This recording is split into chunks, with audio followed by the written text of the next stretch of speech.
नमस्कार।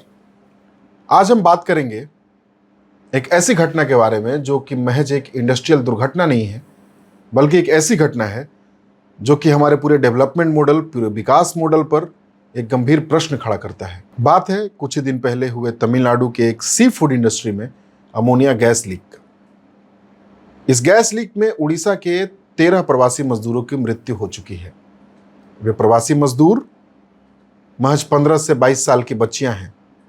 वे प्रवासी मजदूर जुआंग ट्राइब से आते हैं। जुआंग ट्राइब एक पर्टिकुलरली वल्नरेबल ट्राइबल ग्रुप है, पीवीटीजी। ये ट्राइबल ग्रुप उड़ीसा के केओंझर जिले से आते हैं। केओंझर जिला जो पूरे देश को लोहा देता है।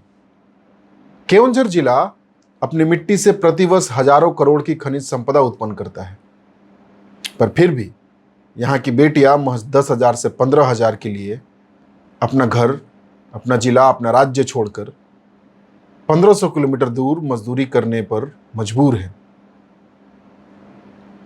सवाल सिर्फ एक हादसे का नहीं है। सवाल यह है कि यहाँ की खनिज संपदा से होने वाले बेनिफिट आखिर किसको जा रहा है?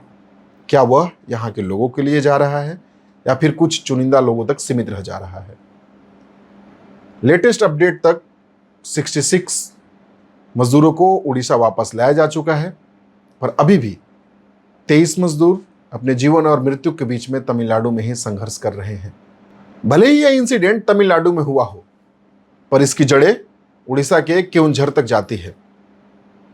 यह केवल एक हादसा नहीं है, यह एक सिस्टम की फेलियर के बारे में दर्शाता है। आखिर सोचिए कि महज 15 से 22 साल की बच्चियां आखिर क्यों मजबूर हुई होंगी अपने घर को छोड़कर मात्र 10,000 से 15,000 रुपए की मजदूरी करने के लिए तमिलनाडु में जाने के लिए।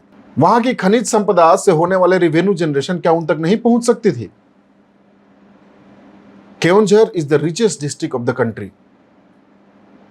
अगर हम केवल आयरन ओर प्रोडक्शन की बात करें तो उड़ीसा पूरे देश में सबसे ज्यादा प्रोडक्शन देता है आयरन ओर का, लगभग 200 मिलियन टन प्रति वर्ष का। उसका भी 60% हिस्सा केवल केओंझर डिस्ट्रिक्ट से आता है, लगभग 120 मिलियन टन प्रति वर्ष।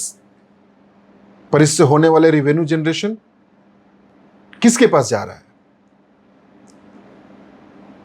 उस पर पहला हक किसका होना चाहिए? उस पर पहला हक वहां रहने वाले लोगों का होना चाहिए। पर इसका बेनिफिट कुछ कॉरपोरेट कंपनीज, इसका बेनिफिट कुछ खनन कंपनीज, उसका बेनिफिट कुछ माइनिंग कंपनीज तक ही सीमित रह जा रहा है। और वे लोग जिनका पहला हक होना चाहिए यहां के खनिज संपदा पर, उनको क्या मिल रहा है?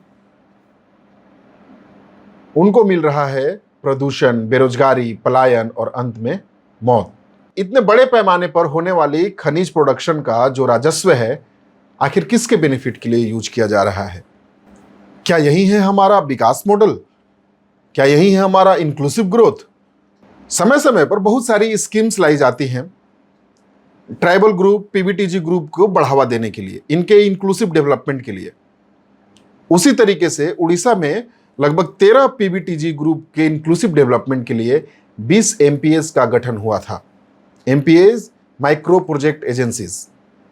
उसी में 1978 में जुआंग डेवलपमेंट एजेंसी का गठन हुआ था, जिसका मुख्यालय केओंझर में ही स्थित है, जिसका मुख्य उद्देश्य था जुआंग ट्राइब का इंक्लूसिव डेवलपमेंट, जिसका मुख्य उद्देश्य था जुआंग ट्राइब के लिए कृषि क्षेत्र में डेवलपमेंट करना, जुआंग ट्राइब के लिए पेयजल की व्यवस्था करना, जुआंग ट्राइब के लिए एजुकेशन में डेवलपमेंट करना, जुआंग ट्राइब के लिए स्किल डेवलपमेंट करना। पर आज 50 साल बाद आखिर उस एजेंसी ने क्या हासिल किया? आखिर इतने सारे स्कीम का क्या रिजल्ट निकला कि आज हमारे लोग जान देने के लिए मजबूर हो जा रहे हैं? 2025 में सीएजी का एक रिपोर्ट आता है इन सारे एमपीएस का जो भी ऑडिट हुआ, जिसमें जुआंग डेवलपमेंट एजेंसी भी शामिल था।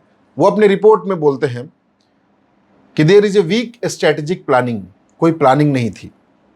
क्रिटिकल स्टाफ शॉर्टेज, स्टाफ की shortage, poor monitoring and governance, under utilisation of allocated funds, poor institutional convergence, and livelihood asset becoming completely non functional. ये सीएजी का 2025 का रिपोर्ट है सारे एमपीएस का ऑडिट पर। बहुत सारी स्कीम चलाई गई। अभी 2023 में पीएम जनमन को लॉन्च किया गया, जिसके लिए 24,000 करोड़ फंड एलोकेट किया गया। पर ये फंड आखिर कहां जा रहे हैं? बहुत सारे प्रोजेक्ट, मनरेगा हो, फॉरेस्ट राइट एक्ट हो, या फिर ग्रांट्स हो, या फिर ओपलिप हो, ट्राइबल सब प्लान्स हो, बहुत सारे प्लान्स हैं। प्लान्स की कमी नहीं है, तो शायद लग रहा होगा शायद फंड्स की कमी होगी। पर जैसा हमने अभी बात किया कि Keonjhar is one of the richest district of the country. अगर हम केवल डीएमएफ का ही बात करें, जो कि इस डिस्ट्रिक्ट के मिनरल फंड से आने वाले जो रिवेन्यू है 14,000 करोड़ रुपए की है। इसके साथ ही अगर हम 2024 की बात करें, जिसमें सुप्रीम कोर्ट ने जजमेंट दिया था कि royalty is not a tax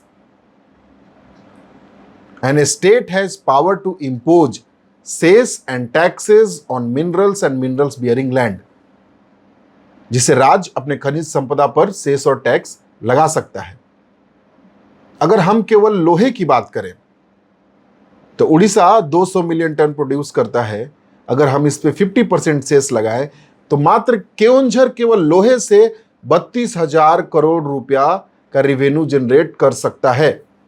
तो बात फंड की कमी की नहीं है, बात है पॉलिटिकल विल की कमी की, कि आखिर ये जो एजेंसी हैं जिनको जिम्मेदारी दी जाती है कि इन ग्रुप्स के इंक्लूसिव डेवलपमेंट की, वो आखिर क्या करते हैं। बात है सरकार की कि वो किस तरीके से आने वाले राजस्व का यूटिलाइज करती है। और यह प्रश्न केवल जुआंग ट्राइब या फिर केओंझर जिले तक सीमित नहीं है, यह प्रश्न पूरे राज्य का है और पूरे 13 पीबीटीजी के साथ साथ पूरे ट्राइबल ग्रुप के लिए है कि यहां से होने वाले खनिज से जो रिवेन्यू जनरेशन है वह किस तरीके से इस्तेमाल किए जाए। पर साथ ही साथ हमें यह ध्यान देना चाहिए कि जिनका इस पर सबसे पहला हक है, उनके लिए एक सम्मानजनक जीवन, उनके लिए रोजगार, उनकी शिक्षा, उनके लिए कृषि की डेवलपमेंट हो, उनके अपने जिला, उनके अपने घर तक मतलब घर पर ही हो, और आगे आने वाले समय में हमारे आने वाले लोगों को जान देने के लिए मजबूर नहीं होना पड़े। धन्यवाद।